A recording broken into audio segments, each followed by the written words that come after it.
Hello everybody and welcome to an analysis of Game 7 of the World Chess Championship, Magnus Carlsen against Sergej Karjakin. So for the second time in a row, in Game 7, Karjakin with the white pieces. In Game 6, he didn't really make much out of it. Carlsen got an effortless draw out of good opening preparation. So the question was, would Karjakin repeat once again the Ruy Lopez as he did in his last 3 white games, or would he go for something else?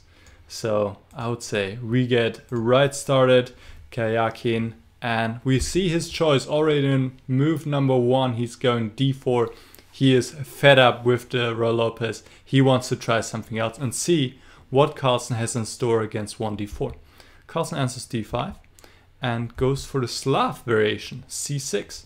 Knight c3, knight f6, and here Karjakin goes for a rather quiet move, e3. There's also option knight f3. Of course there are many moves here, but e3 is a rather quiet approach here.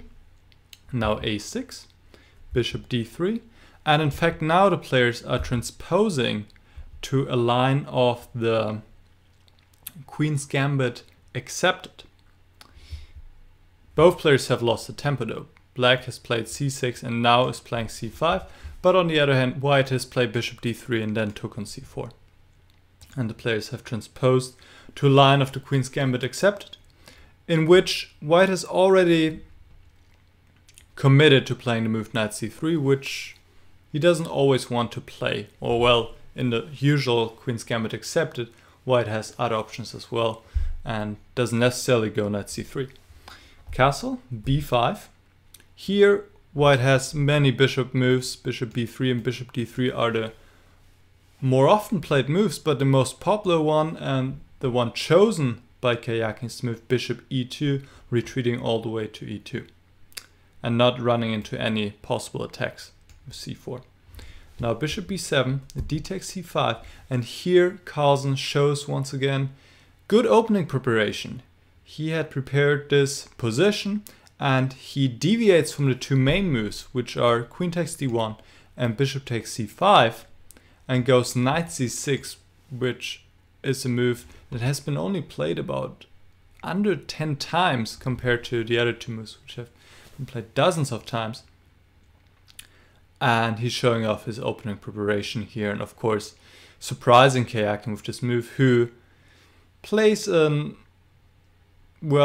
not very ambitious move. Let's put it like this. Knight d2 is what Karjakin played. And in fact, after this move, the game is already easier for black. This whole plan, knight d2, knight d4, which you'll see in the game, is not that effective.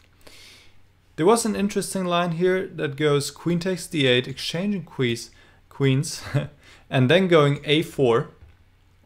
And a4 needs to be answered by b4, that's clear. Whenever black takes on a4, then white takes back and has an immediate target with the pawn on a6. So that's no good. b4, and then there's the move knight b5, quite interesting. And of course you don't go into this if you haven't prepared it really and to figure it out over the board. And you don't want to go great risks here either. The match is even, so the players really don't need to take any risks right now.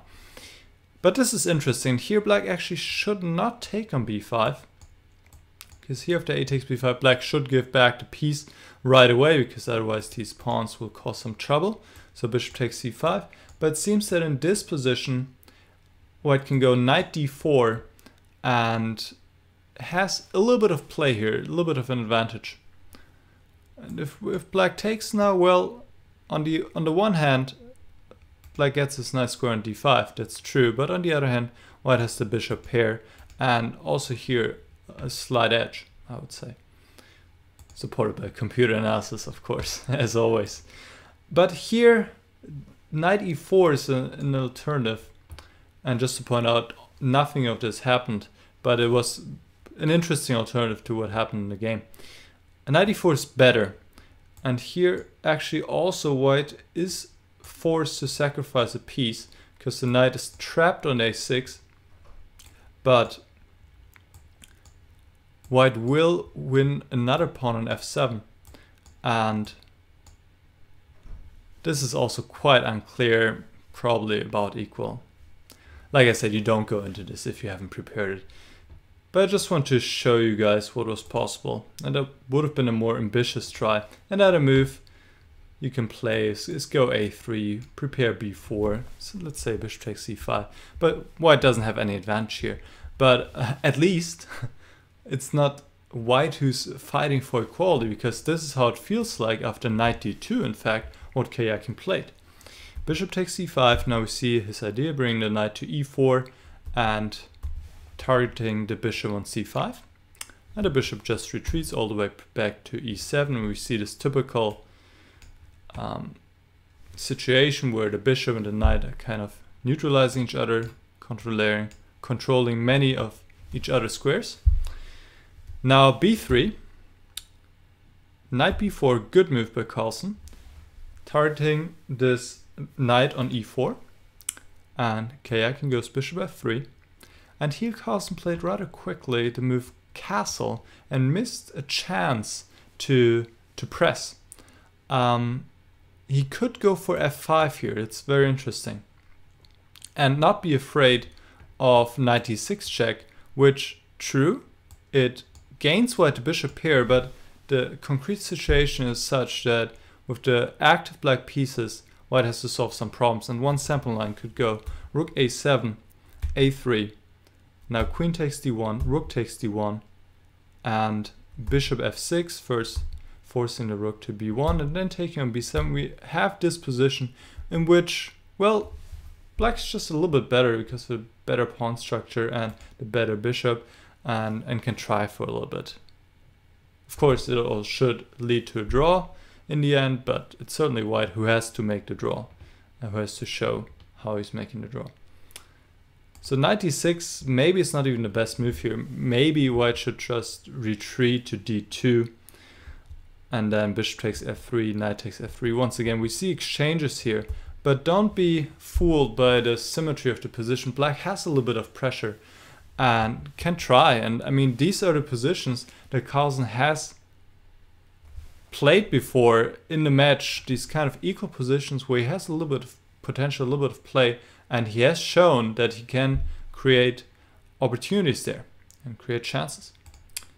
But yeah, this move is odd, and the way that Carlsen played it rather quickly.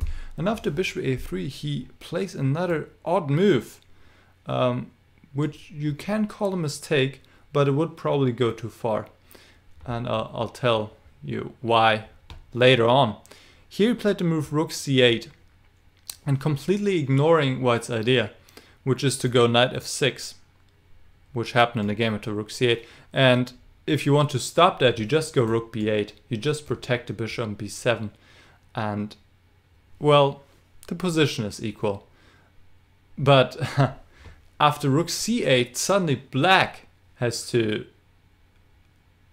well, equalize. Has to fight for a draw, goes too far. But now it's black who's in a position of strength. Black is very comfortable here. But then suddenly black is not going to be too comfortable anymore after rook c8. So a strange oversight by Carlsen, which was unnecessary. It allows this move knight f6 check, bishop takes f6, and now bishop takes b7. That was the idea. And yeah, there are a lot of pieces hanging right now, but in the end what we'll see is black takes on a1 and white takes on b4, takes this piece, and now both black rooks are hanging, also the bishop. And now Carlsen played bishop f6 back, and he has a choice here between several slightly unpleasant endgames, and he makes the best choice, definitely. He goes bishop f6. A worse choice would have been to go queen takes d1, rook takes d1. Well, now you could still go bishop f6, but worse would have been to go rook b8 and to go for this position, in which white definitely has some pressure. You might say, well, it's all symmetrical, but it's also important the activity of the pieces, and this rook is just much more active than the black rook, and white can press here, can try, and black will suffer. So a good choice by Karjakin to move the bishop back to f6. Now bishop takes f8. Yeah, the question was which rook to take. Well, if white takes this rook, then we get this endgame we just saw, but it's with a huge difference. The rook is on the c file, is active, and white cannot activate his rook right now. Rook d6 runs into rook c1. Back rank checkmate, and if you go g4, well, black's rook is actually the first one to become active, and there's just nothing here for white. So Karjakin did better. He took on f8, and now black trades queens, and now takes back on f8, also removing the rook from the attack. And we see this position. We see that Carlsen has opted for opposite colored bishops because he knows they have a lot of draw tendencies. Still, white wins this pawn on a6. And now b4, good move by Carlsen. You could also go rook a8, but this is a better version for white because this pawn can move, right? Whereas in the game, you see this b4 pawn is blocking the whole queen side. These pawns cannot easily be mobilized because, well, once you go a4, black can always take en passant. So good practical choice for Carlsen to go for this, but white can still play, white can still try. He's a pawn up, and Karjakin of course played on. g6, rook c2, rook a8, bishop d3, rook d8, bishop e2. Now, just one point to make real quick. Carlsen played king f8, bishop c3. It would be desirable to exchange rooks with rook d2, because that's an immediate draw. If opposite colored bishops, pure opposite colored bishops without the rooks, just an immediate draw. But here the problem is white can go a4, making use of the fact that after b takes a3, this bishop is hanging. So you don't want to do that. And you cannot exchange rooks here either, because this pawn suddenly is unstoppable. You're just not in time with the bishop to come back, since this square is covered. Obviously Carlsen saw it, and he just played king f8, king f1, rook a8, bishop c4. And white is just improving his position here, moving the pawns forward, king f3, rook c7, g4. And g4, well, I'm not too sure about, but okay. Actually a position, the game was drawn after g5, king e4, rook c8. And there's just not much white can do. I was thinking about, instead of going g4 here, going e4 and going e5. But once again, it's just, it is pretty much impossible to get these pawns moving. You want to exchange the a2 against the b2s, the a pawn against the b pawn, so you can use this extra pawn you have, but it's just almost impossible to implement. So Karjakin was just like, okay, let's call it a day. There's no point in playing this position on for a long time, because there are just no apparent winning plans. If you go rook d2, black can just play rook d8, offer the trade of rooks, which black can pretty much always do, and just no way to make any sensible progress.